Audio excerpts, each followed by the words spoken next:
하나님, 이 시간 주님 주신 말씀을 가지고 함께 은혜 받기를 원합니다. 말씀하시고 우리가 그 말씀을 듣고 순종하는 믿음을 허락하여 주옵소서. 예수님 이름으로 기도하옵나이다. 아멘.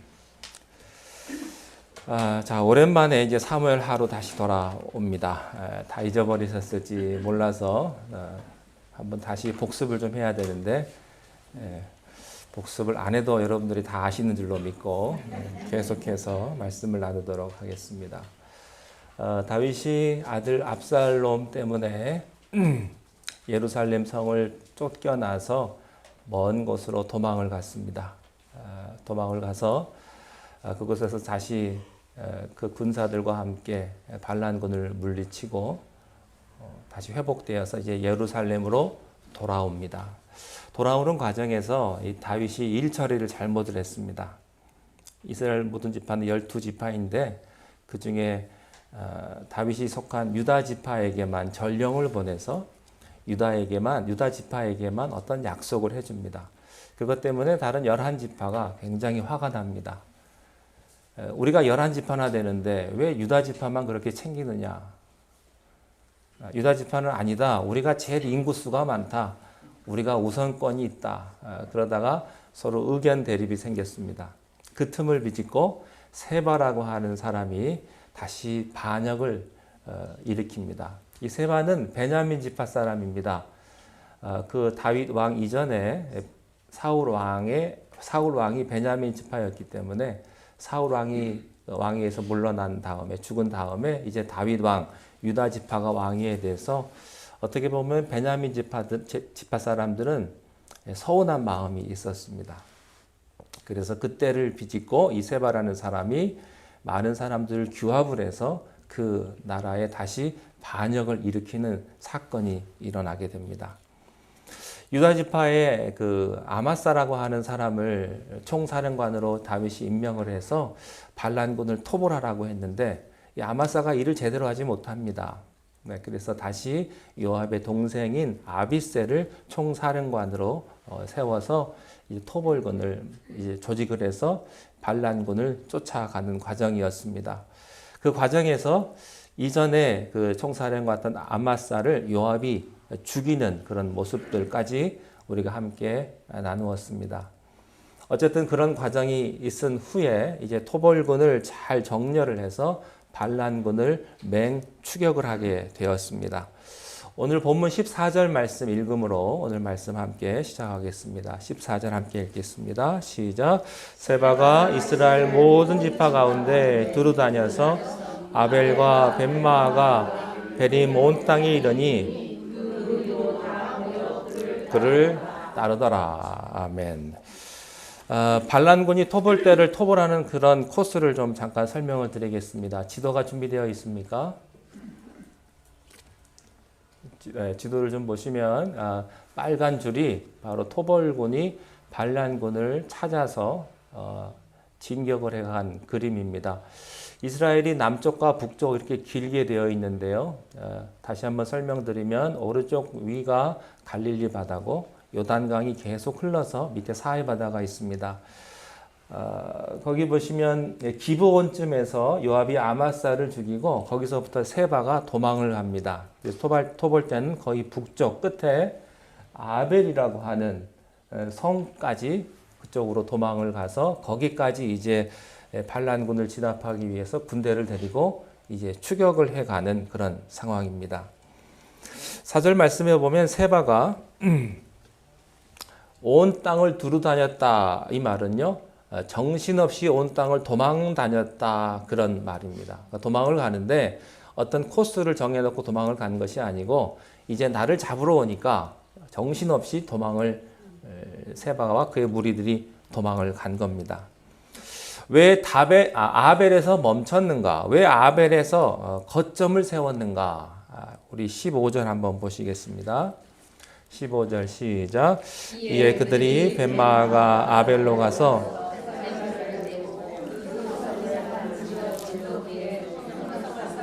요압과 함께한 모든 백성이 성벽을 쳐서 이 아벨이라고 하는 성은 좀 특별한 성이었습니다. 해자라고 그래서 적의 공격을 막기 위해서 성 둘레에 땅을 파고 물을 채워 놓는 곳을 해자라고 하죠.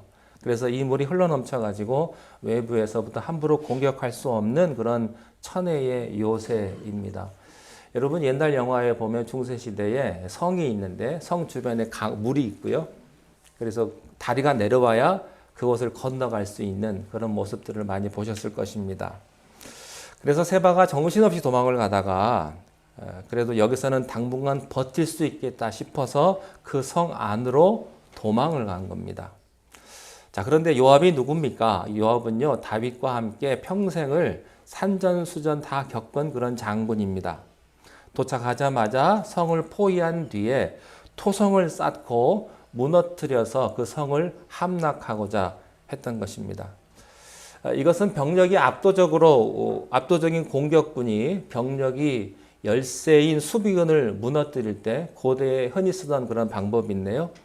옛날에 고구려 때 안시성의 당태종이 그 안시성을 공략하는 그런 방법이었습니다. 성벽 토사를 높이 쌓아가지고 무너뜨리는 그런 거였죠. 한국 영화에 안시성이라는 영화가 있습니다. 그 영화를 보면 어떻게 성을 무너뜨리는지가 잘 묘사가 되어 있어요. 그래서 이 요압은요, 아벨성 전체를 그렇게 초토화시킬 그런 계획이었던 것 같습니다.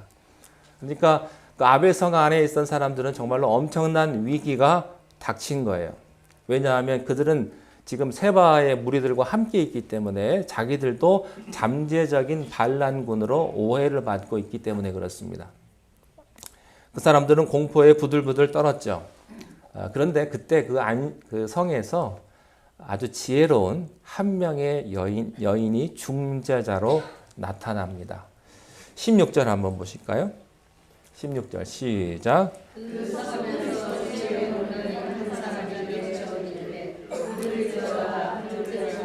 청하건대 너희는 요압에게 이르기를 이리로 가까이 오라. 말을 한다 하느라. 한 여인이라는 말은 연약하다는 말이죠. 한 여인이 모든 이스라엘이 무서워하는 살기등등한 요압 군대를 향해서 소리를 칩니다. 내가 요압과 독대하기를 원한다. 정말로 용기가 없이는 할 수 없는 그런 일이죠.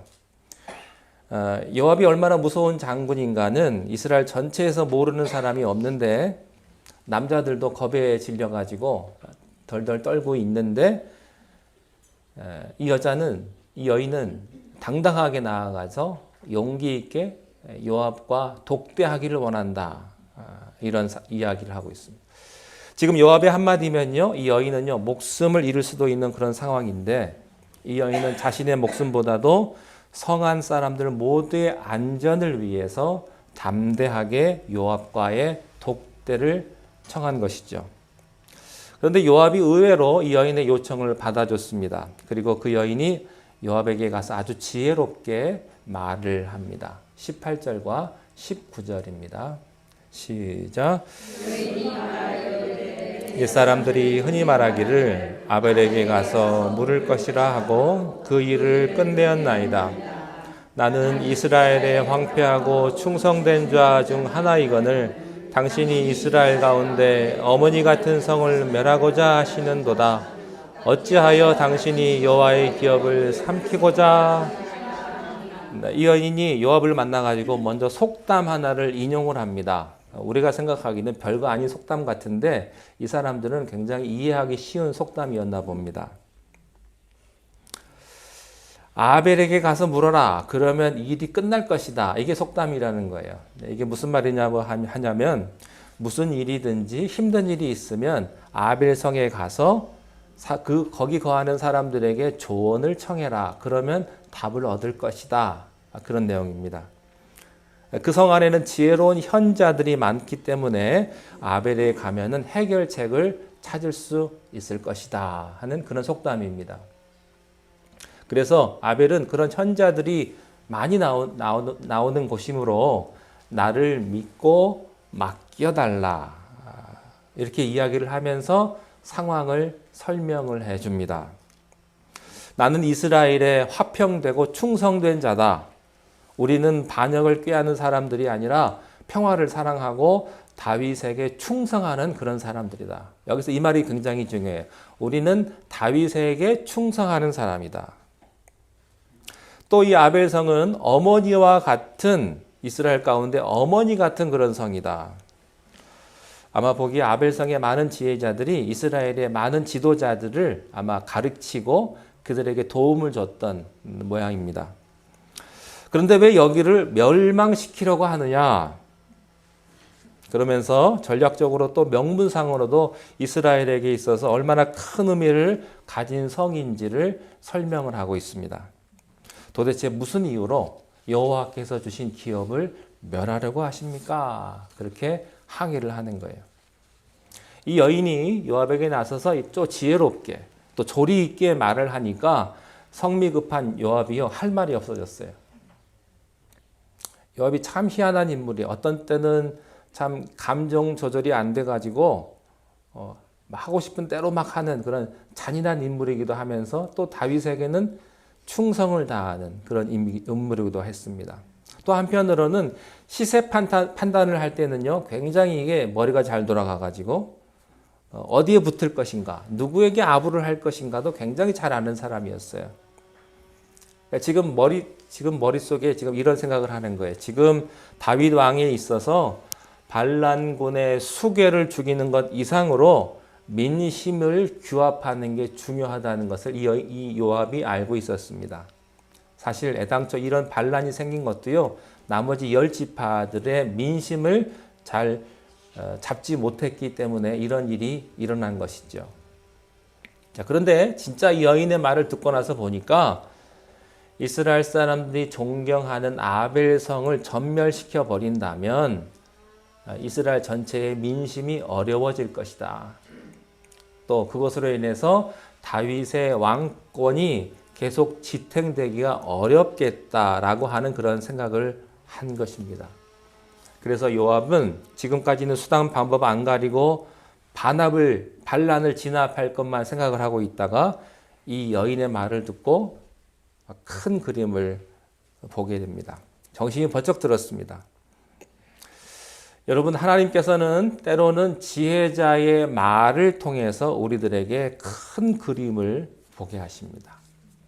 잠언 15장 1절 말씀 함께 보실까요? 읽습니다. 시작. 유순한 대답을 그래요. 분노를 쉬게 하는 건 유순한 말이에요. 근데 노를 격동하는 건 어떤 말이에요? 과격한 말. 여러분들이 말씀을 할 때 유순하게 하십시오.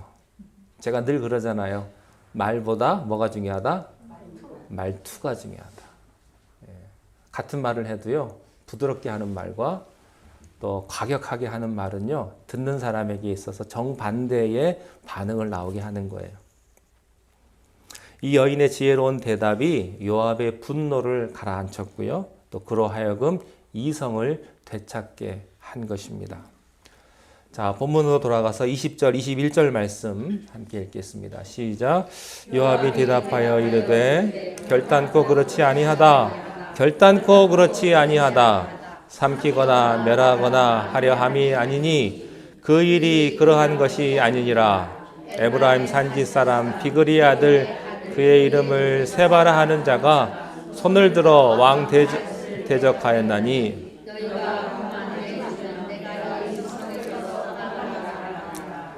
요압에게 이르되 그의 머리를 성벽에서 당신에게 내어 던지리이다.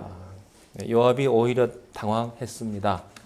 어떻게 하냐면 절대 그런 거 아니다. 이걸 두 번이나 절대 그런 거 아니다. 이거 오버하는 걸 보면 그런 거예요.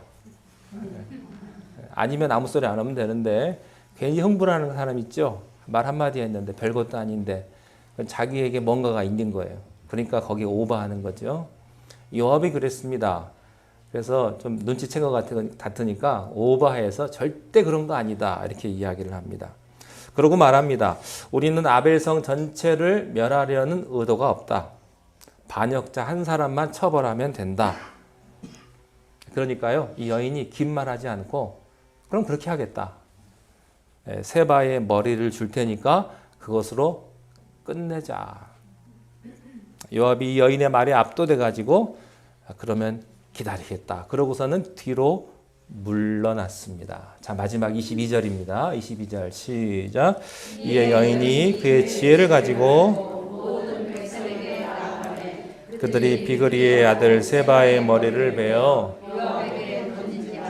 이에 요압이 나팔을 불매 무리가 흩어져 성읍으로 물러나 각기 장막으로 돌아가고 요압은 예루살렘으로 돌아와 여러분 일이 쉽게 해결되려면 어떻게 이렇게 쉽게 해결될까 싶을 정도로 이렇게 쉽게 그냥 풀려버리는 경우가 있습니다. 조금 전까지만 하더라도 도저히 풀 수 없는 문제였거든요. 그런 상황이었는데 이런 상황 속에서 일이 순식간에 해결이 되어버린 거예요. 반란군의 수계는 성 안으로 도망쳐 들어왔죠. 요압의 군대는 막 성을 에워싸고 있죠. 이제 전쟁을 코앞에 둔 엄청난 피를 흘려야 되는 상황인데 이런 복잡하고 무시무시한 상황이 정리가 되려고 보니까 순식간에 정리가 돼버렸습니다. 이 여인의 중재 때문이에요. 이 여인은 성 안으로 들어가 사람들을 설득을 했는데 그의 지혜를 가지고 모든 백성에게 나아갔다 이렇게 표현되어 있습니다. 이 여인은 다른 수단으로 사람들을 설득한 게 아니에요. 이 여인에게는 평소 하나님이 주신 성령의 지혜와 그로 인한 권위가 있었던 겁니다. 여러분 거짓말 양치기 소년 목자 있잖아요. 맨날 거짓말만 하고 이상한 소리나 하던 사람이 돌아가서 얘기하면 듣겠습니까? 평소에 이 여인이요 그만큼 마을 그 성한 사람들에게 신뢰를 얻을 만한 사람이었기 때문에 말이 통한 거예요.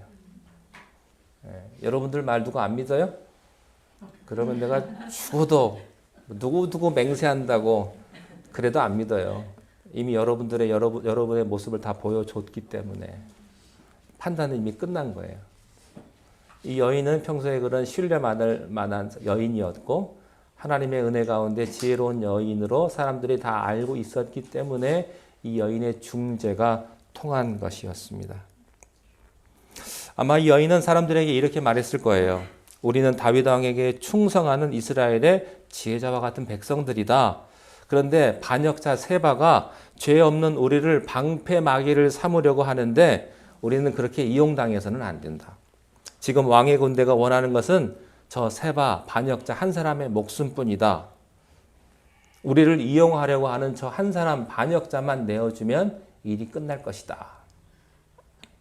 그 성한 사람들은 그녀의 말을 듣고 바로 설득이 되어서 그녀의 말대로 그렇게 행하게 됩니다. 이것으로 미루어 보아서 세바가요 성 안으로 도피해 가지고 들어왔는데 들어온 것까지는 성공을 한 것 같아요. 또 잠시 안주하는데도 성공을 한 것 같아요. 그런데 성한 사람들의 마음을 얻는 데까지는 실패한 것 같습니다.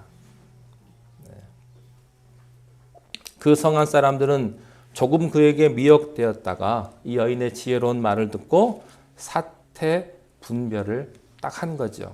그래서 이렇게 문제가 해결된 것입니다. 결국 이렇게 세바의 반란은요 허무하게 막을 내렸습니다. 두 번의 반란이 이제 다 끝이 난 겁니다. 온 나라가 뒤집어질 것 같은 반란이 순식간에 해결된 것은 이 지혜로운 여인의 중재 때문이었습니다. 세바는 불만에 가득 찬 이스라엘 지파들을 선동을 해가지고 초기 반란을 성공을 했고 또 견고한 아벨성을 주둔지로 삼아가지고 장기전으로 들어가서 다윗 왕국을 분열시킬 그런 심산이었습니다. 그러나 그의 악한 계획이 전혀 생각하지도 못했던 또 다윗도 생각하지도 못했던 하나님께서 예비하신 아벨성의 한 지혜로운 여인 때문에 수포로 돌아가고 말았습니다. 여러분 하나님께서는요 역사의 주관자이십니다. 우리가 생각하지 못한 방법으로 하나님은 역사하실 것입니다. 나는 지금 길이 없고 나는 지금 무너질 것 같고 도저히 일어설 수 없을 것 같지만 하나님께서는 여러분들을 위해서 복된 길을 예비해 놓으셨습니다. 복된 사람을 예비해 놓으셨어요. 그래서 세바 같은 사람이요, 아무리 까불고 아무리 치밀하게 준비해도 그건 안 되는 거예요. 여러분, 어떻게 이런 사람들이 하나님의 사람을 이길 수가 있겠습니까? 우리가 좀 허술해 보이고 우리가 좀 능력이 없어 보이고 우리가 가진 것이 없어도요, 여러분, 하나님의 사람은요, 종국에는 반드시 승리하게 될 것입니다.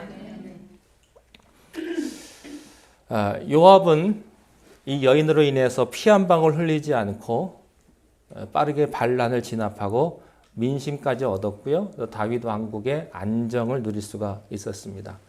가장 지혜롭고 가장 훌륭한 장군은 전쟁하지 않고 이기는 거예요. 지혜로운 부인은요, 남편과 싸워서 이기는 부인이 아닙니다. 꼭 명심하십시오. 지혜로운 남편은 아내에게 윽박질러서 이기는 사람이 아닙니다. 말을 부드럽게 해서 싸우기 전에 일을 다 끝내버리는, 그 사람이 지혜로운 사람입니다.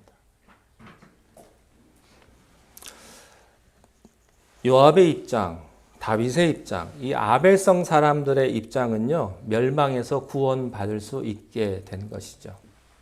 우리는 여기서 단 한 사람, 하나님의 사람의 중재가 얼마나 중요한가를 배우게 됩니다. 아벨성이 위기에 빠졌을 때 단 한 사람이 그 성을 살려낸 것처럼 지금도 하나님은요, 여러 명도 필요하지 않아요. 한 사람이 필요합니다.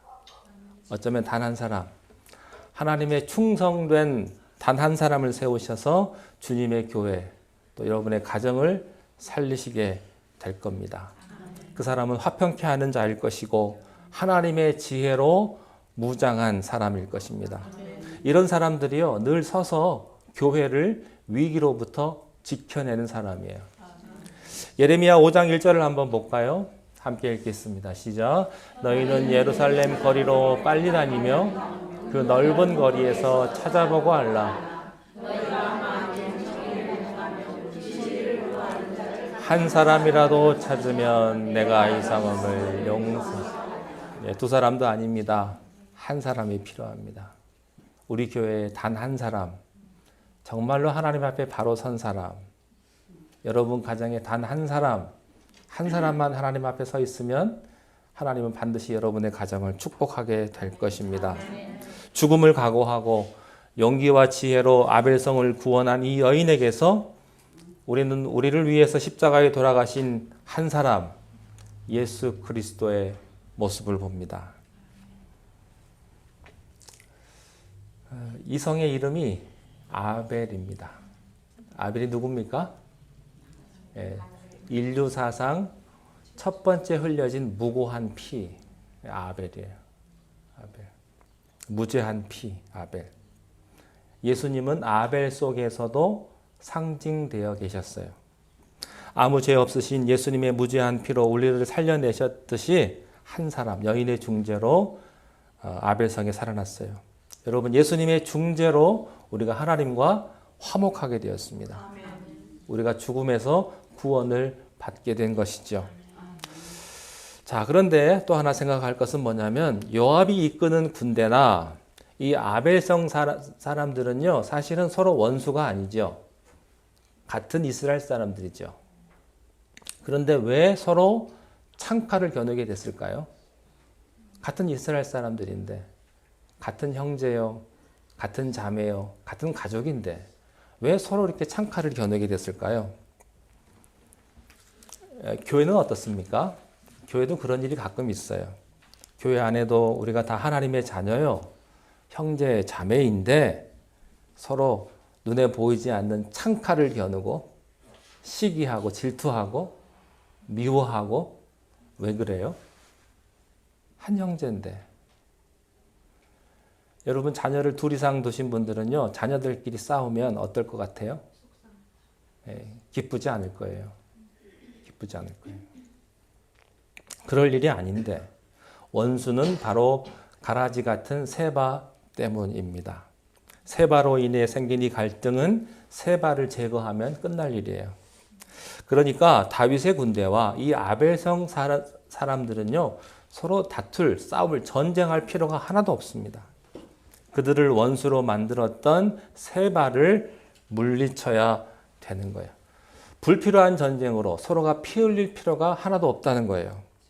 그래서 지혜로운 여인은 그것을 일깨워 준 것입니다. 우리의 적은 서로가 아니다. 우리의 적은 세바다. 우리의 적은 마귀다 하는 거예요. 사람이 미우면요, 원수가 따로 없어요. 남편이 원수고, 아내가 원수고, 여러분 잘 보십시오. 원수가 아니에요. 마귀가 그런 마음을 준 것입니다. 하나님의 교회 안에서도 마찬가지입니다. 교인들끼리 갈등하고 대립할 때 우리가 사람을 대상으로 싸우면 안 됩니다. 가만 보면 중간에 그것을 불을 지핀 마귀 같은 세바 같은 마귀가 있는 것입니다. 우리의 싸움은 혈과 육에 대한 것이 아니라 오직 공중 권세에 잡은 마귀를 대적하는 것입니다. 그러므로 하나님의 사람들이 서로 손을 잡고 기도하며 영적 분별력을 가지면 문제의 원인인 세바 마귀가 보일 거예요.